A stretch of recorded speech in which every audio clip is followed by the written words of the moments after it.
হে WhatsApp guys, কেমন আছেন সবাই? আশা করি সবাই খুব ভালো আছো। আমাদের অনলি জাপানিজে কিন্তু তোমাদের সবার ফেভারিট টোকিও রিভেঞ্জারের সিরিজটা চলছে। তো আমরা প্রত্যেকটা ভিডিওতে দুটো করে এপিসোড কভার করছি। তো এরকম আমরা আজকের ভিডিওতেও দুটো এপিসোড কভার করব। তো এ পর্যন্ত টোকিও রিভেঞ্জারের মোট 3টা সিজন বের হয়েছে। ফার্স্ট সিজনে সম্ভবত 24টা এপিসোড, সেকেন্ড সিজনে 13টা, তৃতীয় সিজনেও 13টা। তো আমরা সবগুলো সিজনই কভার করার চেষ্টা করবো, কারণটা আমি বলি আমি এ পর্যন্ত এটা 6টা পর্ব দেখেছি এবং 6টা পর্ব দেখে মনে করো আমার ভেতরে একটা কি বলবো, এই পুরো সিরিজটা দেখার একটা আকর্ষণ জেগে উঠেছে। এর কারণটা হচ্ছে মানে হাই স্কুল লাইফ, তারপর ফ্রেন্ডস, মানে এগুলো কিন্তু অনেকটা কমন ছিল সবার মধ্যে। ওদের মতো অত রকম না থাকলেও অনেক কিছুই কমন, যদিও একটা কাল্পনিক ব্যাপার, কিন্তু ওই যে অতীতে গিয়ে যে ঘটনাগুলো ঘটে এগুলো কিন্তু সেম আমাদের সবার হাই স্কুল লাইফ এরকম একটা ব্যাপার ছিল, এরকম গ্যাং ছিল, এরকম ঝামেলা ছিল, এরকম বন্ধুত্ব ছিল, মানে অন্যরকম একটা ইমোশন কাজ করছে। আর চিন্তা করো আমি 2006 সালে হাই স্কুল পড়া শেষ করেছি। তো কত বছর হয়েছে আজকে? 4 বছর, 10 বছর, 4 বছর, 18 বছর আগে আমি হাই স্কুল পড়া শেষ করেছি। তো আমার জন্য এটা একটু নস্টালজিক ব্যাপার আর কি, হাই স্কুলের কোনো সিরিজ দেখা। তো বাড়তি কোনো কথা বলবো না, কোনো অ্যাডও নাই আমাদের। তবে তারপরেও আমি তোমাদের মুখের দিকে তাকে অন্য জাপানিজ চ্যানেলটা বন্ধ করছি না, যদিও এটার জন্য আমাদের সেপারেট একজন এডিটর লাগে। একটা এডিটর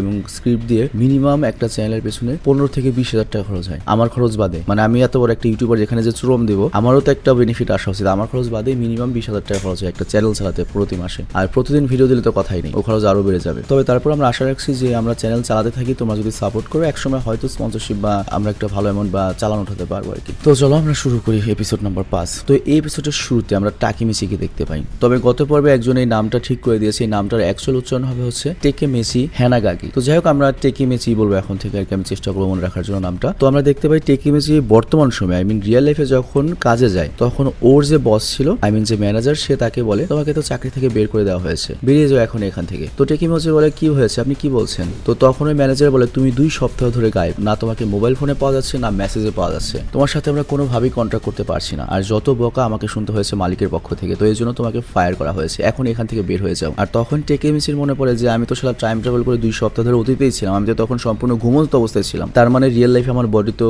কাজ করছিল না, এই কারণে আমি কাজে আসতে পারিনি। তো টেকেমিচি ব্যাপারটা বুঝতে পারে এবং বলে তাহলে আমি যে কয়দিন ডিউটি করেছি তার কি হবে? তো ম্যানেজার তখন বলে ও হ্যাঁ, তুমি যতটুকু কাজ করেছো ততটুকুর বেতন তুমি পেয়ে যাবে, চিন্তা করো না। আর তারপর টেকেমিচি ফিরে আসে আর নাওটোকে বলে আচ্ছা আমি অতীতে গিয়ে যেহেতু তোমাকে বলেছিলাম যে তোমার আর হিনাটার মৃত্যু হবে, সাথে আমার মৃত্যু হবে, ওটার জন্য কিন্তু তুমি বেঁচে গিয়েছিলে, তাহলে আমি যদি এবার আবার অতীতে গিয়ে হিনাতাকেও সে একই কথা বলি যে ভবিষ্যতে তোমার মৃত্যু হবে, তাহলে তো মনে হয় হিনাতাও বেঁচে যাবে, ঠিক যেভাবে তুমি বেঁচে গেলে। তো নাওটো তখন বলে তুমি তো একটা বলদ, এই জিনিসগুলো খুব সাধারণভাবে নিচ্ছ তাই না, এবং এই জিনিস থেকে পালাতে চাচ্ছ। তুমি দেখো যখন আমাকে ওটা বলেছিলে তখন আমি পিচ্ছি ছিলাম, যার জন্য তোমার কথা আমি বিশ্বাস করেছি, কিন্তু আমার বোন ম্যাচুইট, ওকে এই কথা বলো তোমাকে আরো পাগল মনে করবে, তোমাকে ঘৃণা করা শুরু করবে। তুমি বুঝতে পারছো না আমি পিচ্ছি ছিলাম, টাইম ট্রাভেলের জিনিসপত্র পড়তাম, এই জন্য ওগুলো বিশ্বাস করতাম। আর এখন তুমি দেখো আকুনেরও মৃত্যু হয়ে গিয়েছে, তো আমাদের কাছে অতীতে ফিরে যাওয়ার ছাড়া আর কোনো রাস্তা নেই, এই সবগুলো জীবন এখন তোমার হাতে। আর এরপর নাওটো করিকে ড্রাকেনের মৃত্যুর কিছু রিপোর্ট চেক করছিল, আর তারপর বলে 3 আগস্ট 2005-এ ড্রাকেন এবং তার সাথে আরো 50 জনকে দেখা যায় এবং এরা একটা ফাইটে অংশ নিয়েছিল, আর ওই সময় ড্রাকেনকে ছুরি মেরে হত্যা করা হয়েছিল। আর এই ফাইটটা কিন্তু বাইরে থেকে হয়নি, এটা মাইকি এবং ড্রাকেনের নিজেদের মধ্যে ঝামেলা হয়েছিল। তখন তাকে মিশে বলে কি ড্রাকেন মারা গিয়েছে, এটা কিভাবে হতে পারে? আর তাছাড়া ড্রাকেন মাইটির যে সম্পর্ক, ওরা একজন আরেকজন পর করো যে অনেক ভালো বলছে, অনেক বেস্ট ফ্রেন্ড, ওদের তো লড়াই করার প্রশ্নই আসে না। তো এটা শুনে নাওটো অবাক হয়ে যায়, আর নাওটোর তখন মনে হয় তার মানে হচ্ছে এখানে অনেক কিছু রয়েছে যেটা সম্পর্কে আমি জানি না। তো তাহলে ঠিক আছে, এবার তুমি আবার যাও, এবার তোমার আসল মিশন হবে তুমি যাবে হচ্ছে ড্রাকেনকে বাঁচাতে, কারণ ড্রাকেন যদি বেঁচে যায় তাহলে মাইকেও আর কখনো খারাপ হবে না, এবং এর সাথে হিনাতা এবং আকুনও বেঁচে যাবে। আকুনকে তো চেনই, মানে আমাদের টেকিমেচির যে বস ছিল আর কি, ওর ফ্রেন্ড। তো যাই হোক ওরা দুজনে এরপরে এই মিশনে যেতে রাজি হয়, দুজনে হাত মিলে, আর হাত মিলালে কি হবে জানোই তো, টেকিমেচি অতীতে চলে আসে, আর অতীতে এসে যখন ওর চোখ হলো দেখতে পায় যে ও একটা কারাওকে রুমে শুয়ে রয়েছে, মানে ওই বারটারে কারাওকে রুম থাকে যেখানে মিউজিক বাজবে, তুমি ওই মিউজিকের তালে তালে গান গাবে, আর সেখানে ওর সামনে একটা অর্ধনগ্ন মহিলা ছিল, মহিলা বললে ভুল হবে, অর্ধনগ্ন একটা মেয়ে ছিল। তো বুঝতেই পারছো ব্যাপারটা খুব এরোটিক আর কি। কিন্তু তখন ওই রুমের ফোন রিং হয় এবং ওই মেয়েটি যখন ফোন ধরতে যায় এই সুযোগে টেকিমেচি সেখান থেকে পালিয়ে যায়। আর আমি নিশ্চিত নই এটার অ্যাকচুয়াল উচ্চারণটা কি হবে, টেকিমেচি বলবো না কি নামটা বলবো তোমরা কমেন্টে লিখে দিও, কারণ বুঝতেই পারছো আমি যত একটা নাম মনে রাখি, স্ক্রিপ্টে যদি বারবার এক নাম লেখা থাকে, এখানে টাকিমেচি লেখা রয়েছে স্ক্রিপ্টে, আমি কতক্ষণ মনে রেখে সেই নামটা বলবো। তো যাই হোক আমাদের টাকিমেচি অনেক বেশি শকড হয়ে যায় বাইরে এসে, যে কি এমন ঘটনা ঘটলো যে আমার অতীত জীবন এত পরিবর্তন হয়ে গিয়েছে, যে আমি ওইরকম বারে ওইরকম মেয়ের কাছে গিয়েছিলাম, ওই মেয়েকে তো আমি জীবনে দেখিও না চিনিও না, এই কথা তো মোটেও হিনাতাকে জানানো যাবে না, ও যদি জানে তাহলে তো আমার 12টা বেজে যাবে। বাট তখনই হিনাতা পেছন থেকে চলে আসে এবং বলে কি জানানো যাবে না হিনাটাকে। তো টাকিমেচি তো পুরো ভয় পেয়ে যায়, আর মনে মনে বলে কি বলবো, মানে অনেক ভয় পেয়ে যায় এবং তোতলাতে থাকে। আর তখন হিনাটা বলে তুমি কয়েকদিন ধরে বেশ উদ্ভট আচরণ করছো, উদ্ভট ব্যবহার করছো, বাট আজকে তোমাকে এইমাত্র দেখে মনে হলো যে না তুমি সে আগের টাকিমেচি হয়ে গিয়েছো, কিন্তু সেদিন আতশবাজির দিন তুমি আমাকে ছাদে একা রেখে চলে গিয়েছিলে, আর সেদিন থেকে তুমি আমার সাথে বেশ খারাপ ব্যবহার করেছো, আমার সাথে কথা বলোনি, দূরত্ব তৈরি করেছো, কিন্তু এখন মনে হচ্ছে তুমি আবার আগের মতো হয়ে গিয়েছো। তো যাই হোক, এই কথা আমরা যেটা বুঝলাম যে তাকেমিচি যখন আবার ভবিষ্যতে ফিরে যায় তখন এখানে যে চেঞ্জেসটা আসে, এখানের যে তাকেমিচি রয়েছে সে ওর মতো চলে আর কি। তো যাই হোক, তখনই তাকেমিচির কাছে ড্রাকেনের কল আসে আর তাকেমিচিকে সে বলে তুমি এখনই মুসাজি সেনের কাছে এসে দেখা করো, মানে একটা স্থানের নাম, ওখানে আমরা একসাথে হব। তো হিনাটা তখন বলে আচ্ছা ড্রাকেন তো তোমার বন্ধু, তুমি যেহেতু সেখানে যাবে তোমার সাথে আমিও যাবো, তোমার কি কোনো সমস্যা আছে? তো তাকেমিচি বলে না সমস্যা নেই। তো হিনাটা তখন যেতে যেতে তাকেমিচিকে জিজ্ঞাসা করে তোমার কাছে সবচেয়ে গুরুত্বপূর্ণ জিনিস কি? আমার কাছে তো তোমার সাথে কাটানোর সময়গুলো সবচেয়ে গুরুত্বপূর্ণ, এমনকি আমরা দুজন যখন একসাথে থাকি তখন চুপচাপ থাকলে সেটা আমার কাছে ভালো লাগে। ভাই সিরিয়াসলি, দুজন দুজনকে যদি পছন্দ করো তখন যদি কথা না বলে একসাথে থাকলে ওর আলাদা একটা ফিলিংস আসে। এটা আমি লাইফের ফার্স্ট এবং লাস্ট 2018 সালে পেয়েছিলাম, মানে তোমাদের কারেন্ট ভাবের সাথে দেখা হওয়ার আরো 3-4 বছর পূর্বে। তবে এটা কিন্তু গোপন, এই ক্লিপটুকু আবার নিয়ে কিন্তু গ্রুপে পোস্ট করো না, যাই করো, তাহলে আমার সংসারে ওয়ার্ল্ড ওয়ার 3 শুরু হয়ে যাবে। তো যাই হোক, তাকেমিচি আর হিনাতা যখন সেখানে পৌঁছে ওরা দেখতে পায় সেখানে অনেকগুলো বাইক সহ বাইকার গ্যাং রয়েছে, খুব ডেঞ্জারাস অবস্থা। আর তখন ওই গ্যাংয়ের দুজন এসে তাকেমিচিকে বকাবকি করতে শুরু করে এবং বলে তোমাদের মতো বাচ্চা কাচ্চারা এখানে কি করছে, এখানে গ্যাংয়ের মিটিং হবে, যাও এখান থেকে। কিন্তু তাকেমিচি তখন বোঝানোর চেষ্টা করে যে ওকে ইনভাইট করা হয়েছে, কিন্তু ওরা তো ওর কথা শুনেই না, উল্টো তাকেমিচিকে নিয়ে মজা করা শুরু করে যে তোর মতো একটা পোলিও রোগীর বাচ্চাকে কে এখানে ইনভাইট করবে। কিন্তু তখন ওখানে তাকাশি মিটশো নামে একজন আসে, একে আমরা এর আগে দেখিনি, সে আর কি সেকেন্ড ডিভিশনের ক্যাপ্টেন ছিল। তো এখানে ব্যাপারটা আমি বুঝিয়ে বলি, ডিভিশনের ব্যাপারটা আমি যেটা বুঝলাম, মাইকিদের যে গ্যাং রয়েছে টোমান গ্যাং, টোকিও মানজি, এই গ্যাংটার মনে করো যে বিভিন্ন ক্লাসের বিভিন্ন স্কুলের থেকে পোলাপান রয়েছে। তো এক এক স্কুলের এক এক ক্লাসের পোলাপানকে এক এক ডিভিশনের ক্যাপ্টেন হিসেবে রয়েছে আর কি। আর তাছাড়াও মনে করো ওদের মধ্যে অনেক পদ রয়েছে, যেমন সভাপতি থাকে, সাধারণ সম্পাদক থাকে, সেরকম মনে করো মাইকি হচ্ছে কমান্ডার, ড্রাকেন হচ্ছে ভাইস কমান্ডার, আর এটা হচ্ছে সেকেন্ড ডিভিশন ক্যাপ্টেন, মানে ওদের নিচের পর্যায়ের আর কি। তো যাই হোক, ওই সেকেন্ড ডিভিশনের ক্যাপ্টেন আই মিন তাকাশি এসে ওই দুজনকে বকে এবং বলে তোমাদের এত সাহস হলো কোত্থেকে যে কমান্ডারের গেস্টকে তোমরা বিরক্ত করছো। তো আমরা এখানে বুঝতে পারি তাকাশি অলরেডি তাকেমিচির ব্যাপারে জানতো। আর তারপর তাকাশি তাকেমিচিকে বলে তুমি আমার সাথে এসো, আর তারপর তাকেমিচিকে মাইকির কাছে নিয়ে যায়। তো মাইকি ওকে দেখে বেশ খুশি এবং বলে বাহ তুমি চলে এসেছো, তোমাকে দেখে ভালো লাগলো। কিন্তু ড্রাকেন তখন বলে তুমি দেখি তোমার বউকেও নিয়ে এসেছো এখানে কেন? তাকেমিচি তখন বলে আমি তো বুঝিনি যে এরকম এখানে মিটিং হবে, আমি জানলে ওকে আনতাম না। আর তখন ড্রাকেন বলে না এটা কোনো ব্যাপার না, আমার গার্লফ্রেন্ড এমেকেও তো এখানে এসেছে। আর তারপর সে তার গার্লফ্রেন্ডকে ডাকে, আর এরপর ড্রাকেন তার গার্লফ্রেন্ডকে বলে এটা তাকেমিচির গার্লফ্রেন্ড, ওর উপর খেয়াল রেখো। কিন্তু তাকেমিচি যখন ওই মেয়েটির দিকে তাকায় ও তো পুরো মনে করে ভয় পেয়ে যায়, কারণ এইটাই সেই মেয়ে যে মেয়ের সাথে আমাদের তাকেমিচি ওই কারাওকে রুমে অর্ধনগ্ন অবস্থায় ছিল। তো আমাদের তাকেমিচি লজ্জা পেলো, এমাকে কিন্তু লজ্জা পায় না। এমাকে উল্টো তাকেমিচিকে দেখে বলে আরে তুমি এখানে কি করছো ওয়াসি বয়? তো এখানে ওয়াসি অর্থটা তোমাদের বোঝাই, ওয়াসি ওয়ার্ডটা মূলত জাপানি ইউজ হয়। এটা শাব্দিক অর্থ তুমি বলতে পারো যে পুরুষ ইগল, মানে একটু বুঝতে পারছো হ্যান্ডসাম হান বোঝানো হয় আর কি। তো এই কথা শুনে হিনাতার একটু রাগ লেগে যায় এবং সে মনে মনে বলে এই মেয়ের মতলব কি? কিন্তু তখন ড্রাকেন তাকেমিচিকে বলে হেই তাকেমিচি তুমি কি চেনো নাকি এমাকে আগে থেকে? কিভাবে চেনো? তাকেমিচি তখন তো ভয় পেয়েছে এবং বলে আমার তো ঠিক মনে নেই, আমি মনেও করতে চাচ্ছি না। কিন্তু এমা তখন বলে আরে ছাড়ো তো, তোমার এতটুকু তো মনে থাকা উচিত যে আমি তোমার সামনে সকল কাপড় চোপড় আমার খুলে ফেলেছিলাম, তারপর তুমি এটা দেখে পালিয়ে গিয়েছিলে। চিন্তা করো ভাই। তো এটা শুনে তো হিনাতার অনেক রাগ হয়েছে এবং তাকেমিচিকে সেই লেভেলের মারধর করে সেখান থেকে চলে যায়। কিন্তু এমা এটাতে বেশ অবাক হয়ে যায় এবং বলে কি ব্যাপার, তোমার গার্লফ্রেন্ড রয়েছে, তাও তুমি আমার সাথে? যদিও তোমার প্রতি আমার কোনো ইন্টারেস্ট নেই, কিন্তু আমি জাস্ট নিজেকে একটু ইমপ্রুভ করতে যাচ্ছিলাম শুধুমাত্র ড্রাকেনকে রাগানোর জন্য। কিন্তু আমি দেখেছি এতে ড্রাকেনের কিছুই যায় আসে না, ও তো শুধু মাইকিকে নিয়েই ব্যস্ত, বাইক নিয়ে ব্যস্ত, লড়াই ঝগড়া নিয়ে ব্যস্ত। আর এদিকে আমরা দেখি টোমানের মিটিং শুরু হতে চলেছে, আই মিন মাইকির যে গ্যাং টোকিও মানজি। আর এরপর মাইকি বলে তোমাদের কি মনে হয় এই মোবিয়াস গ্যাং এর সাথে আমাদের যে লড়াইটা চলছে এটা নিয়ে তোমরা কি ভাবছো? আর তখনই পেছন থেকে পাচিন আর পিয়ার নামে দুজন আসে আর তারা এসে তাকেমিচিকে ধাক্কা মারে। আর এর কারণটা হচ্ছে কি আমি বলি, এর আগে তাকেমিচি আর ওই যে মাসাটাকা যে লড়াই করলো ওরা ছিল হচ্ছে মাসাটাকার ফ্রেন্ড, তো এই জন্য ওরা মাসাটাকার রাগটা ওর উপর উঠিয়ে দিচ্ছে। কিন্তু তখনই সেখানে তাকাশি আসে এবং বলে আমি না তোমাদেরকে বলেছিলাম যে মাসাটাকে নিয়ে বাড়তি কোনো কিছু করবে না, ও একটা বলদ ছিল, ভুল কিছু করেছে। আর এদিকে আমরা দেখি ড্রাকেন সবাইকে চুপ হওয়ার জন্য বলে আর তাকেমিচিকে বলে তুমি চিন্তা করো না, পাচিন তোমাকে নিয়ে আর খারাপ কিছু ভাববে না, কারণ এখানে ওর ঘনিষ্ঠ বন্ধুর সাথে অনেক খারাপ একটা কিছু ঘটে গিয়েছে, কারণ ওর বন্ধুর সাথে মোবিয়াস গ্যাং এর মারামারি হয়েছে আর এই জন্যই মিটিং এর ব্যবস্থা করা হয়েছে। আর তারপর টাকাসি বলে মোবিয়াস গ্যাং এর যে লিডার নৌ টাকা বা কি নাম হবে যেন আমি ভুলে গিয়েছি, সে উসান এবং পাচিনের সাথে অনেক খারাপ ব্যবহার করেছে আর এর সাথে উসানের গার্লফ্রেন্ডকে জোর করে ধর্ষণও করেছে, তাও ওদের সামনে, এবং সকল টাকা পয়সাও নিয়ে গিয়েছে। আর তারপর ও বাবা মা ভাই বোনকে মেরে ঝুলিয়েও দিয়েছিল। তো এটা অনেক বড় একটা ব্যাপার, এটা নিয়ে অনেক বড় একটা গ্যাঞ্জাম হতে চলেছে। আর এদিকে মাইকি পাচিনকে জিজ্ঞাসা করে তুমি এখন কি করতে চাও? তো পাচিন এখানে জানে যে মোবিয়াসদের গ্যাংয়ে পোলাপান অনেক বেশি, ওদের শক্তি অনেক বেশি এবং ওদের সাথে লাগতে গেলে ওদের ক্ষতি বেশি হবে এবং ওদের অনেক লোক মার খাবে। তবে তারপরেও এখানে পাচিন যেহেতু মার খেয়েছে ওর ভেতর অনেক রাগ এবং বলে এই লড়াই আমি মরতেও প্রস্তুত, মারতেও প্রস্তুত। আর তখন মাইকি বলে হ্যাঁ আমি জানতাম তুমি এরকমই বলবে, ঠিক আছে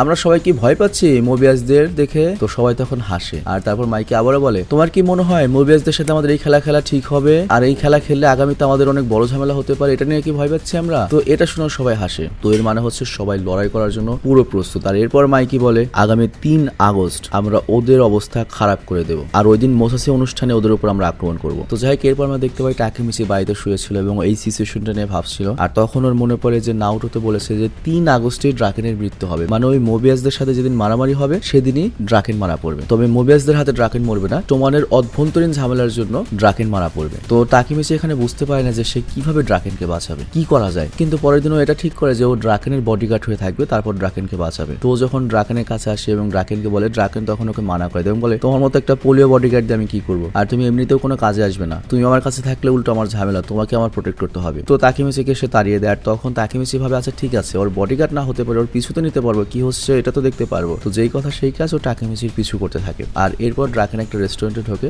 যেখানেও মাইকের উপর অনেক রেগে যায়। আর টাকেমিচি তখন ভাবে, তার মানে আজকে কি ওদের ঝগড়া লাগবে, এখানে কি মারামারি শুরু হবে। কিন্তু কোনো লড়াই হয় না। অ্যাকচুয়ালি মাইকে এজন্যই রেগে গিয়েছিল কারণ ওদের খাবারে পতাকা দেওয়া ছিল না। তো এরপর ড্রাকেন করে পকেট থেকে একটা পতাকা বের করে এবং খাবারের উপর লাগিয়ে দেয়, যেটা দেখে মাইকে পোলাপানের মতো খুশি হয়ে যায়। আর তাকেমিচি তখন ভাবে, এই পতাকাও কোথায় পেলো হঠাৎ করে। তো যাই হোক, খাবার খেয়ে মাইকি করে সেখানে শুয়ে পড়ে। আর তখন ড্রাকেন বলে, মাইকি তোমার এই খাবার খাওয়ার পরপরই শুয়ে যাওয়ার অভ্যাসটা খুবই খারাপ, খুব বিরক্ত লাগে। কিন্তু তারপরে মাইকি ওঠে না। তখন ড্রাকেন করে কি মাইকিকে পিঠে করে সেখান থেকে নিয়ে যায়। তো যাই হোক, এরপর ওরা হসপিটালের সামনে চলে আসে। আর মাইকি তখন জিজ্ঞেস করে, আমরা হসপিটালের সামনে কি করছি। আর এরপর ড্রাকেন নিয়ে যায় হচ্ছে হসপিটালের ভেতরে এবং আমরা দেখতে পাই পাচিনের যে বন্ধু ছিল, কি যেন নাম, যার গার্লফ্রেন্ডকে রেপ করা হয়েছে, তার গার্লফ্রেন্ড এখানে ভর্তি রয়েছে গত 5 দিন ধরে, এখনো বেহুশ, খুব খারাপ অবস্থা। কিন্তু তখনই সেখানে ওই মেয়েটির বাবা মা আসে এবং ড্রাকেন আর মাইকিকে দেখে অনেক চিল্লাচিল্লি করে এবং বলে, তোমাদের মতো ছেলেদের জন্য আমার মেয়ের অবস্থা হয়েছে, ও নড়তেও পারছে না, ও কোমায় চলে গিয়েছে। কিন্তু ড্রাকেন তখন মাথা নিচু করে ফেলে এবং মাইকিকেও বলে মাথা নিচু করো। কিন্তু মাইকি বলে, আমাদের তো কোনো দোষ নেই, আমরা মাথা নিচু করবো কেন, আমরা তো কিছু করিনি। কিন্তু তখন ওই মেয়ের বাবা অনেক চিল্লাচিল্লি করা শুরু করে, বাট এত দেখে মাইকির অনেক রাগ হয়। আর তারপর ড্রাকেন জোর করে মাইকির মাথা নিচু করে এবং বলে, চুপ হয়ে যাও মাইকি, এর সম্পূর্ণ দায়িত্ব আমাদের। এবং এখানে ড্রাকেন ক্ষমা চায়। কিন্তু তখনই ওই মেয়েটির বাবা কান্নাকাটি শুরু করে এবং বলে, তোমরা এখন এখান থেকে চলে যাও, আমি তোমাদের আর কখনোই দেখতে চাই না। তো ওরা যখন চলে যায় তখন ড্রাকেন মাইকিকে বলে, দেখো আমাদের সমস্যা আমাদেরই সমাধান করতে হবে, আর এই দুনিয়া থেকেই করতে হবে। আমাদের এই দুনিয়ায় অনেক গুরুত্বপূর্ণ মানুষ রয়েছে, আমাদের পরিবার রয়েছে, আপনজন রয়েছে, আমরা চাই না কখনো তাদের ক্ষতি হোক। কিন্তু তারপরেও কিছু নির্দোষ মানুষের ক্ষতি হয়ে যায়। মাইকি, তোমার হয়তো মাথা নিচু করার দরকার নেই, কিন্তু তোমার এমন একটা হৃদয় থাকা দরকার যেটাতে তুমি মানুষের সাহায্য করতে পারবে। চিন্তা করো ড্রাকেন কত বেশি বুঝমান। তো মাইকি তখন ভাবে, হ্যাঁ ড্রাকেন ঠিকই বলেছে। আর তারপর মাইকি ড্রাকেনের কাছে ক্ষমা চায়। আর এরপর মাইকিও ড্রাকেনকে বলে, আমি অনেক খুশি ড্রাকেন যে তোমার মতো আমার একটা ফ্রেন্ড রয়েছে এবং সবসময় আমার পাশে রয়েছে। তো টাকেমিচি ওদের কথা যখন শোনে তখন কোনায় দাঁড়িয়ে বলে, হ্যাঁ ড্রাকেন আর মাইকির সম্পর্ক তো অনেক বেশি ভালো। তো এটা তো খুবই স্বাভাবিক ব্যাপার যে ড্রাকেনের মৃত্যু হলে মাইকি অনেক বেশি খারাপ হয়ে যাবে। কিন্তু ওদের দেখে মনে হয় না যে ওরা নিজেরা কখনো নিজেদের সাথে লড়াই করতে পারে। এটা তো আমার একদম বিশ্বাস হচ্ছে না। আর এখানেই এই পর্বটা শেষ হয়ে যায়। তো যাই হোক, লাস্টে টাকেমিচি যে কথাটা বললো যে মাইকি আর ড্রাকেন লড়াই করতে পারে কিভাবে। অ্যাকচুয়ালি আমরা তো জানি যে 3 আগস্টে ঝগড়া লাগবে, মারামারি হবে। সেই মারামারিতে মাইকি এবং ড্রাকেনই মুখোমুখি হয়ে যাবে এবং ওখানে ড্রাকেনের মৃত্যু হবে। তো ওটা ফেরানোর জন্য সর্বোচ্চ চেষ্টা করবে হচ্ছে আমাদের টাকেমিচি। তো যাই হোক, এবার চলো আমরা 5 নম্বর এপিসোড দেখলাম না, 6 নম্বর এপিসোডটা সম্পর্কে জেনে আসি। তো 6 নম্বর এপিসোডটা কিন্তু মূলত ড্রাকেন এবং মাইকির কিভাবে ফ্রেন্ডশিপ হয়েছে সেটা নিয়ে পুরো কাহিনী। তো এই এপিসোড যখন শুরু হয় তখন আমাদের ড্রাকেনের ছোটবেলার সিন দেখানো হয়। আর আমরা জানতে পারি ড্রাকেনের জন্ম হয়েছিল শিবুয়ার রেড লাইট ডিস্ট্রিক্টে। আর এই শিবুয়া নামটা তোমরা অনেকবার শুনে থাকবে যারা জুজুৎসু কাইসেন দেখেছো। জাপানের কিন্তু অনেক জনপ্রিয় একটা শহর, আর কি জনপ্রিয় একটা জায়গা। আর রেড লাইট মানে হচ্ছে পতিতালয়, মানে বুঝতে পারছো ড্রাকেনের জন্ম একটু বাজে জায়গায় হয়েছিল। তো এই জন্য ওর কাছে কোনো থাকার প্রপার ঘর ছিল না এবং ওর বাবাকে সেটাও আজ পর্যন্ত যায় না। আর ছোটবেলায় তোর মা ওকে ফেলে দিয়ে চলে গিয়েছিল। আর ড্রাকেন এতিমখানাতে বড় হয়েছে, বা ড্রাকেন ওই সময় বাকি বাচ্চাদের চেয়ে অনেক বেশি লম্বা ছিল, মানে বয়সান্দাজ অনেক লম্বা ছিল। তো এই কারণে কেউ তো ওকে জ্বালাতে পারতোই না, উল্টো সব বাকিদের পিটাতো। আর পিটিয়ে পিটিয়ে বলতো, আমার নাম ড্রাকেন, সবাই মনে রাখবি, ভুলে যাসনি। আর তারপর ড্রাকেন যখন 5ম শ্রেণীতে ওঠে তখন একটা ট্যাটু আর্টিস্টের কাছে যায় এবং বলে, ভাই আমার মাথায় একটা ড্রাগনের ট্যাটু করে দিন। তো ট্যাটু আর্টিস্ট তো তখন অবাক হয়ে যায় যে এই পিচ্ছি এখনই এরকম কাটিং দিয়েছে চুলের, এখনই ট্যাটু কাটছে ড্রাগনের, ভবিষ্যতে গিয়ে কি করবে। আর এরপর আমরা দেখতে পাই সময়ের সাথে সাথে ড্রাকেন অনেক মারামারি করে এবং প্রত্যেকবার জিতে যায় এবং মারার পরে সবাইকে বলে আমার নাম মনে রাখবি। আর আমার মাথার এই ড্রাগনের ট্যাটুটা যখন দেখবি তখনই তোদের মাথায় চলে আসবে যে আমার নাম হচ্ছে ড্রাকেন, আর ড্রাগন বা ড্রাকেনকে তোদের ভয় পাওয়া উচিত। তো যাই হোক, এই কারণে অল্প বয়সে মোটামুটি অনেক নামডাক হয়ে গিয়েছে পাজি ছেলে হিসেবে। আর এই জন্য ড্রাকেনের সাথে কেউ লড়াই করতে আসতো না। কিন্তু সমস্যা ছিল একটা, সামেয়ামা নামে বড় ভাইদের একটা গ্রুপ ছিল। তো ওদের যে পাড়া সেই পাড়াতে আবার তার আয়ত্ত ছিল। আর তারা একবার অলরেডি ড্রাকেনকে পিটিয়েছে, মানে ড্রাকেন ছোট, অনেক বয়সে বড়। তো এই কারণে না চাওয়া সত্ত্বেও ড্রাকেন ওদের আন্ডারে থাকে এবং তাদের কথা মানতে হয়। তো একদিন সামেয়ামা গ্রুপ ড্রাকেনকে ডাকে এবং বলে, তোর মতো আরেকটা ছেলে ইদানিং খুব হিরোগিরি দেখাচ্ছে রে, ওর নাম হচ্ছে মাইকি, আমি চাই ওকে টেনে হেঁচড়ে নিয়ে আয়, ওকে শিক্ষা দেবো। তো ড্রাকেন তো ওদের কথার বিপরীতে কিছু বলতে পারবে না, এর জন্য মাইকিকে খুঁজতে চলে যায়। তবে ড্রাকেনও খুব এক্সাইটেড ছিল যে কে সেই ছেলে যে নতুন হিরো, আমার কম্পিটিটর হতে চায়, আমার সাথে লড়াই করবে। তো এরপর ফাইনালি যখন ড্রাকেন মাইকির সাথে দেখা করে তখন সে দেখতে পায় মাইকিতে একবারে পিচ্ছি, না আছে কোনো মাসুল, না চেহারা ভয়ঙ্কর। ও মানুষ মানুষজনের সাথে মারামারি করবে কিভাবে, আর ওর সাথে আমি কিভাবে মারামারি করবো, না ওকে ছেড়ে দেয়, বাচ্চা মানুষ। তবে তারপর ড্রাকেন মাইকিকে বলে তোমাকে মিডল ক্লাসের কিছু পোলাপান খুঁজছে এবং তারা আমাকে বলেছে তোমাকে ওদের সাথে নিয়ে যেতে। তবে তারপর আমি তোমাকে জোর করবো না, তুমি যদি চাও যেতে পারো, আর যদি না চাও নাও যেতে পারো। তো মাইকি তখন বলে হ্যাঁ তুমি বেশ ভালো মতো বলেছো, তো তোমার সাথে যাওয়া যায়, কোনো সমস্যা নেই। তো যাই হোক, মাইকি যখন ড্রাকেনের সাথে যাওয়ার জন্য রাজি হয়ে যায়, ড্রাকেন তো বেশ অবাক হয়ে যায়, এই পোলার সাহস কত। আর এরপর আরো বেশি অবাক হয় যখন মাইকি ওই সামিয়ামাদের গ্রুপের কাছে এসে দাঁড়ায়, আর মাইকি তখন করে কি দ্রুত দৌড়িয়ে এসে একটা ফ্লাইং কিক মারে হচ্ছে ওই লিডারের মুখে, আর এক লাথিতে ওই লিডার বেহুশ হয়ে যায়, আর বাকিরা ভয় সেখান থেকে পালিয়ে যায়। আর তারপর মাইকি ড্রাকেনকে দেখে বলে আমি তোমাকে চিনতে পেরেছি, তুমি 4th মিডল ক্লাসে, তাই না? আমি জানি না তুমি এদের সাথে কি করেছো, বাট তুমি কি আমার বন্ধু হবে? তো এরপর থেকেই মাইকি ড্রাকেন দুজন বন্ধু হয়ে যায়। তো যাই হোক, ওই সময় যখন তাকেমিচি ছিল, ওর কাছে মনে হয় যে মোবিয়াস গ্যাং সম্পর্কে আমার আরো বেশি কিছু তথ্য দরকার, যে ভবিষ্যতে কি ওরা কি করবে। তো এই জন্য তাকেমিচি আবার প্রেজেন্টে চলে আসে। আর এখানে একটা কথা বলি, আমি তাকেমিচি বলবো বা তাকিমিচি বলবো, এর কারণটা হচ্ছে কি, যেহেতু তাকেমিচি বা তাকিমিচি বলে আমি অভ্যস্ত হয়ে গেছি, বারবার আমার মুখে ওই নামটা আসে, তো তোমাদের একটু অ্যাডজাস্ট করে নিতে হবে। তো যাই হোক, এরপর আমাদের তাকেমিচি যখন নাওটোকে বলে যে মাইকি আর ড্রাকেনের বন্ধুত্ব এত বেশি যে ওদের মধ্যে ঝামেলা কখনো হতেই পারে না, তো এই জন্য তাকেমিচি নোবুতাকা ওসানার সাথে দেখা করতে চায়, যে মোবিয়াস গ্যাং এর ওই সময় লিডার ছিল 12 বছর আগে। তো নাওটো যখন নোবুতাকার খোঁজ লাগায়, তখন দেখা যায় যে ও এখন একটা কামলা হয়েছে, কনস্ট্রাকশন সাইডে কামলার কাজ করে। সিরিয়াসলি, একসময় এত বড় ডেঞ্জারাস গ্যাং ছেলেছে, এখন কামলার কাজ করে। তো ওরা যখন ওখানে পৌঁছে, ওরা দেখতে পায় নাগুটাকা বকা খাচ্ছে ওর বসের কাছে, কারণ সে আজকে লেট করে এসেছে এর জন্য। তো এটা দেখে ওরা তো পুরো অবাক হয়ে যায় এবং বলে আরে ভাই, মোবিয়াস গ্যাং এর লিডার এই কাজ করছে?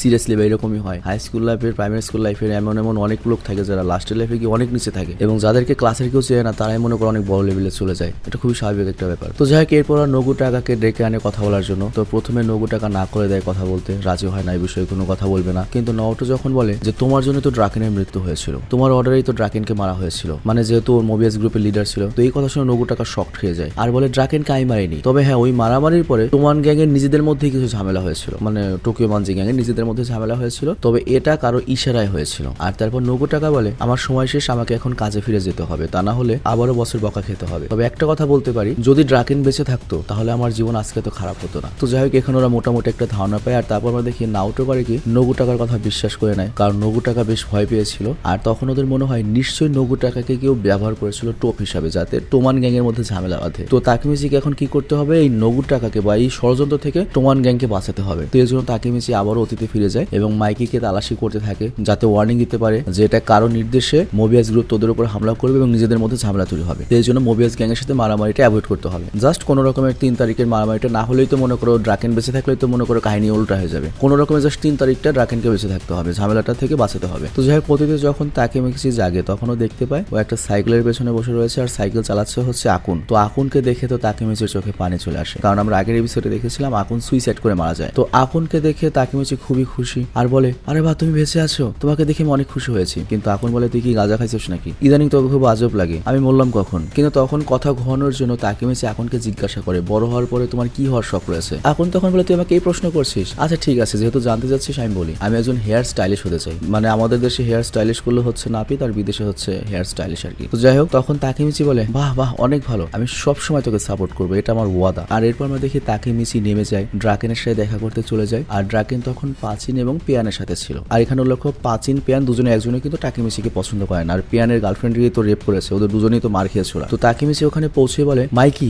মোবিয়াসদের সাথে লড়াই করতে চেও না, ওরা একটা ষড়যন্ত্র করছে বিশাল, ওরা একটা বিশাল ষড়যন্ত্র করছে, প্লিজ এটা ক্যান্সেল করে দাও, এতে অনেক বেশি ক্ষতি হবে, তুমি বুঝতেই পারছো না, এটা কেউ জেনে বুঝে ষড়যন্ত্র করে করাচ্ছে। তবে আমার কাছে জিজ্ঞেস করো না আমি এটা কিভাবে জানি, কিন্তু আমি এটা জানি, বিশ্বাস করো। কিন্তু এটা শুনে পাচিনের অনেক রাগ হয় এবং সে তাকেমিচিকে ধাক্কা দিয়ে নিচে ফেলে দেয় আর বলে আর একটা শব্দ যদি তোর মুখ থেকে বের হয় তোকে আমি জানে মেরে ফেলবো। মানে বুঝতেই পেরেছো ওরা মার খেয়েছে, ওদের প্রতিশোধ ওদের নিতেই হবে, তুমি হয়তো ব্যাপারটা বুঝতে পারছো। তবে তারপর তাকেমিচি চিল্লাতে থাকে এবং বলে এটা কারো চাল, প্লিজ বোঝার চেষ্টা করো। বাট পাচিন এবার আরো খেপে যায় এবং তাকেমিচিকে আরো খারাপ ভাবে মারতে থাকে। আর তখন মাইকি বলে মোবিয়াসদের সাথে লড়াই তো হবেই, আর এই বিষয়ে আমি সিদ্ধান্ত নিয়ে ফেলেছি। তবে এখানে একটা বিষয় উল্লেখ্য, আমি গ্যাং এর নামটা ভুলে গিয়েছি, মোবিয়াস না কি নাম, এখানে স্ক্রিপ্টে লেখা হয়েছে মোবিস, বাট আমি মনে হয় গুগল করে দেখলাম যে মোবিয়াসই লেখা, আমি আরেকবার দেখি দাঁড়াও, এটা মনে হয় মোয়েবিস বা গ্রুপটার নাম হয়তো মোবিয়াসই হবে। তো যাই হোক, মাইকি বলে আমি সিদ্ধান্ত নিয়ে ফেলেছি, আমি তো মারবই। আর তখন তাকেমিচি বলে ঠিক আছে, আমিও পিছু সরবো না যতক্ষণ না পর্যন্ত তুমি আমার কথা মেনে না নিচ্ছ। কিন্তু তখন ড্রাকেন এসে পাচিনকে থামায় আর বলে দেখো, আমাদের মনে হয় উচিত হবে মোবিয়াসদের সম্পর্কে আরো বেশ কিছু তথ্য ইনফরমেশন এক জায়গায় করা। আর তখন মাইকি বলে কি ব্যাপার ড্রাকেন, তুমিও টোমানের বিরুদ্ধে যাচ্ছ?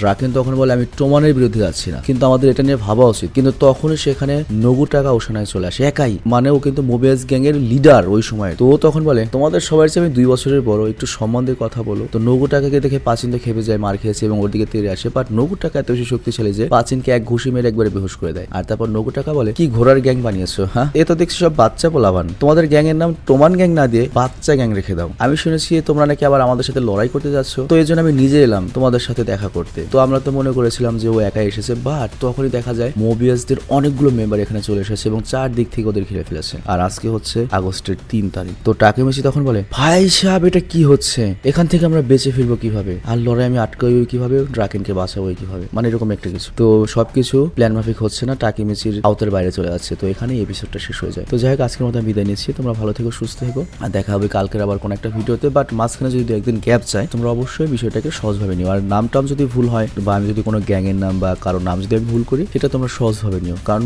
ব্যাপারটা তোমাদের বুঝতে হবে। আমি যখন একটা জিনিস এক্সপ্লেন করি, আমি তো আর ফুল এপিসোডটা দেখি না, আমি যে এপিসোডটা এক্সপ্লেন করবো তার 2 থেকে 3টা আমি হিন্দি এক্সপ্লেন দেখি, যাতে ফুল ইনফরমেশনটা আমার মাথায় থাকে। তো আমার স্ক্রিপ্টের বাইরে থেকেও অনেক ইনফরমেশন মাথায় রাখতে হয় তোমাদের বোঝানোর জন্য। তো এরকম ইনফরমেশন কিন্তু শুধুমাত্র এই টোকিও রিভেঞ্জারের জন্য নয়, বাকি হ্যান্ডমা চলছই পাশে র্যান্ডমে প্রতিদিন নতুন নতুন সিনেমা আসে, নতুন নতুন ইনফরমেশন মাথায় নিতে হয়, স্যাভেজে আসে। তো প্রতিদিন আমাকে 4টা ইউনিভার্সে ঢুকতে হয়, তো 4টা ইউনিভার্সের বিষয় আমার মাথায় ঢোকাতে হয়। তো বুঝতেই পারছো যে আমার পক্ষে ফুললি ফোকাস থাকা পসিবল নয়। ধরো চিন্তা করো শুধুমাত্র আমি অনলি জাপানিজ নিয়ে পড়ে রয়েছি, তাহলে এটা নিয়ে টুটস্থ করা আমার কোনো ব্যাপার ছিল না। বাট চিন্তা করো তোমার ভাইয়ের প্রতিদিন 4টা ভয়েস দিতে হয়, তো 4টা ইউনিভার্স ঘুরতে হয় আমার প্রতিদিন। তো যাই হোক আমি বিদায় নিচ্ছি, ভালো থেকো, সুস্থ থেকো, টেক কেয়ার, আল্লাহ হাফেজ।